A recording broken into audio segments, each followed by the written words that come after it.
सबरी को आश्रम सौंपकर महर्षि मातंग जब देवलोक जाने लगे तब सबरी भी साथ चलने की जिद करने लगी।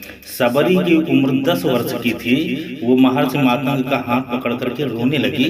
महर्षि सबरी को रोते देख व्याकुल उठे। सबरी को समझाया, पुत्री, इस आश्रम में भगवान आएंगे, तुम यहीं प्रतीक्षा करो।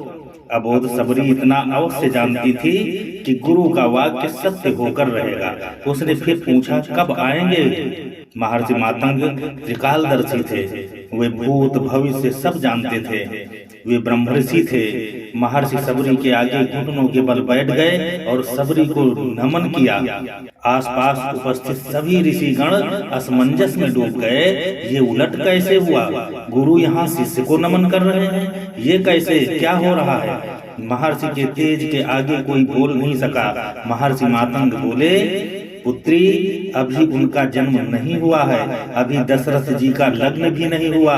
उनका कौशल्या से विवाह होगा, फिर भगवान की लंबी प्रतीक्षा होगी, फिर दशरथ जी का विवाह सुमित्रा से होगा, फिर प्रतीक्षा, फिर उनका विवाह कैकेयी से होगा, फिर प्रतीक्षा, फिर उनका विवाह माता जानकी से होगा।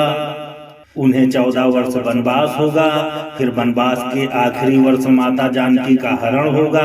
तब उनकी खोज में वे यहाँ आएंगे।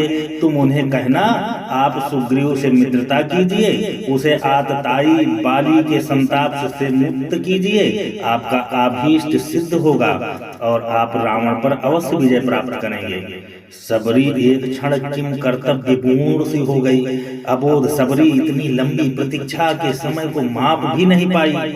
वह फिर अधीर होकर पूछने लगी, इतनी लंबी प्रतीक्षा कैसे पूरी होगी गुरुदेव? महर्षि मातंग बोले, वे ईश्वर हैं, अवश्य ही आएंगे। वह भावी निश्चित है, लेकिन यदि उनकी इच्छा हुई तो काल दर्शन के इस विज्ञान को परे रख करके कभी भी आ सकते हैं, लेकिन आएंगे अवश्य। जन्म मरण से परे उन्हें जब जरूरत हुई तो प्रहलाद के लिए खंभे से निकल आए थे। इसीलिए प्रतीक्षा करना, वे कभी भी आ सकते हैं। तीनों काल तुम्हारे गुरु के रूप में मुझे याद करेंगे। शायद यही मेरे तप का फल है। सबरी गुरु के आदेश को मान वही आश्रम में रुक गई। उसे हर दिन प्रभु श्री राम की प्रतीक्षा रहती थी। वह जानती थी समय का चक्र उनकी उंगली पर नाचता है, वे कभी भी आ सकते हैं। हर रोज रास्ते में फूल बिछाती है और हर क्षण प्रतीक्षा करती है, कभी भी आ सकते हैं। प्रभु हैं, भगवान हैं, राम हैं, कभी भी आ सकते हैं। हर तरफ फूल बिछाकर हर क्षण प्रतीक्षा। सबरी बूढ़ी हो गई, लेकिन प्रतीक्षा उसी अबोध चित्त से करती रही। और एक दिन उसके बिछाए फूलों पर प्रभु श्री राम के चरण पड़े। सबरी का कंठ अवरुद्ध हो गया, आंखों से अश्रुओं की धारा फूट पड़ी। गुरु का कथन सत्य हुआ, भगवान उसके घर आ गए। सबरी की प्रतीक्षा का फल ये रहा कि जिन राम को कभी तीनों माताओं ने जूठा नहीं खिलाया, उन्हीं राम ने सबरी का जूठा खाया। ऐसे पतित पावन मर्यादा पुरुषोत्तम दीन हितकारी श्री राम जी की जय हो, जय हो, जय हो। एक टक देर तक उस सत्पुरुष को निहारते रहने के बाद वृद्धा भिलनी के मुंह से शब्द निकल पड़े, कहो राम, सबरी की कुटिया को ढूंढने में अधिक कष्ट तो नहीं हुआ? राम मुस्कुराए, यहाँ तो आना ही था माँ, कष्ट का क्या मोल? जानते हो राम, तुम्हारी प्रतीक्षा तब से कर रही हूँ जब तुम जन्मे भी नहीं थे, या भी नहीं जानती थी कि तुम कौन हो, कैसे दिखते हो, क्यों आओगे मेरे पास। बस इतना ज्ञात था कि कोई पुरुषोत्तम आएगा जो मेरी प्रतीक्षा का अंत करेगा। राम ने कहा, तभी तो मेरे जन्म के पूर्व ही तय हो चुका था कि राम को सबरी के आश्रम में जाना है।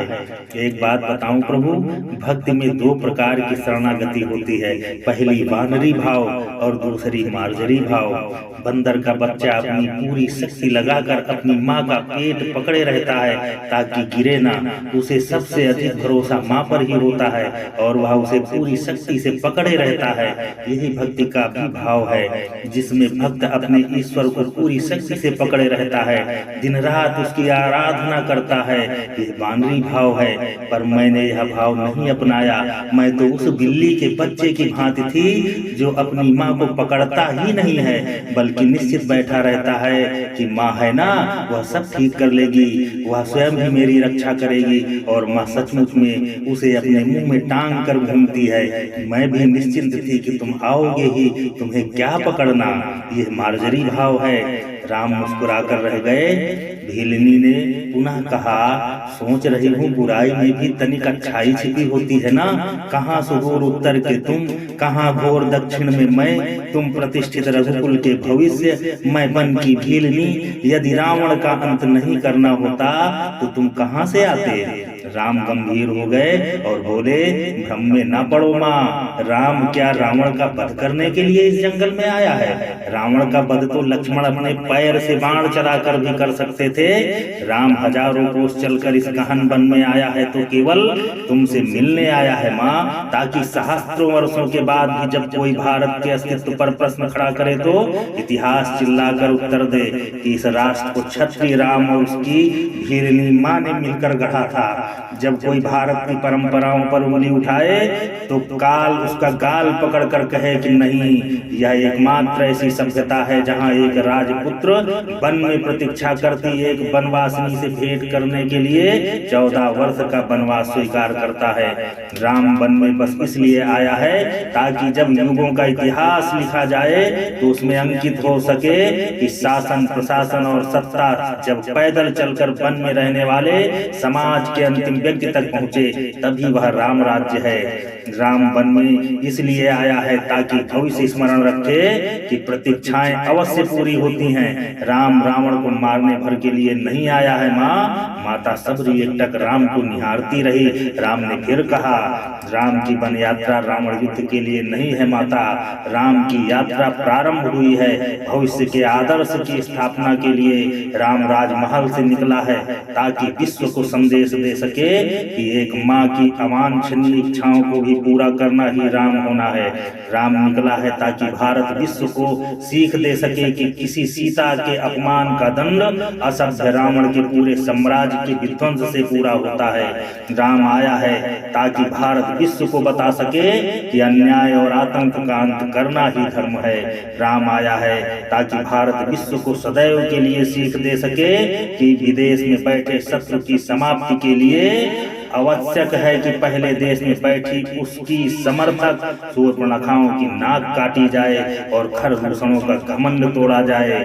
और राम आया है ताकि युगों को बता सके कि रावणों से युद्ध केवल राम की शक्ति नहीं बल्कि वन में बैठी सबरी के आशीर्वाद से जीते जाते हैं। सबरी की आंखों में जल भर आया था। उसने बात बदल कर कहा, बेर खाओगे राम। राम मुस्कुराए, बिना खाए जाऊंगा भी नहीं माँ। सबरी अपनी कुटिया से झपोली में बेर लेकर आई और राम के समक्ष रख दिया। राम और लक्ष्मण खाने लगे तो कहा, बेर मीठे हैं ना प्रभु। यहाँ आकर मीठे और खट्टे का भेद भूल गया हूँ माँ। बस इतना समझ रहा हूँ कि यही अमृत है। सबरी मुस्कुराई और बोली, सचमुच तुम मर्यादा पुरुषोत्तम हो राम। मर्यादा पुरुषोत्तम भगवान श्री राम को बारंबार सादर वंदन। जय श्री राम, जय श्री राम।